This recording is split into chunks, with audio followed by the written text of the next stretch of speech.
Salut, aujourd'hui je ne vais pas vous raconter une histoire flippante qui est vraie, mais vous parler d'un jeu qui s'appelle Undertale et vous montrer que ce jeu est grave glauque vu d'un angle différent. On commence. Un Nagore. Roi triste depuis la perte de ses deux enfants Kara et Asriel, et la perte de sa femme Toriel vit seul, dans la partie pacifiste. Si on la fait pas en entière, Agor se suicidera. On peut comprendre donc qu'il est au bord du suicide. Il récupère les âmes d'humains même si au fond il ne le veut pas vraiment, tuant les enfants qui tombent dans le monde des monstres. Il aime toujours sa femme Toriel, mais elle le déteste pour ses actes cruels et tueurs. De Toriel. Femme vivant tout seul dans l'underground destinée à le rester, toute sa vie à part avec Sens, qui lui raconte des blagues nulles, à travers sa porte qu'elle ne peut même pas voir. 3 Sens.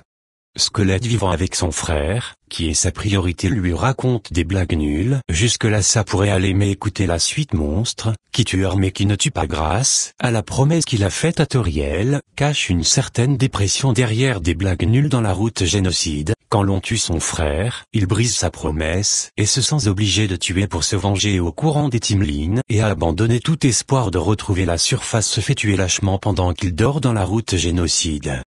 4 Alfie. Scientifique de laboratoire, au bord du suicide et responsable du Trulab a créé Flowey, la fleur tueuse et psychopathe, garde le secret de ses expériences ratées, qui a créé des monstres, a brisé la promesse qu'elle a faite qu'elle rendrait les corps des patients, qu'elle a utilisé pour ses expériences sur la détermination. Elle a transformé Métaton en un robot tueur d'humains sanguinaire, et manipule l'humain pour avoir de la reconnaissance et pour être remarqué. 5 Asriel.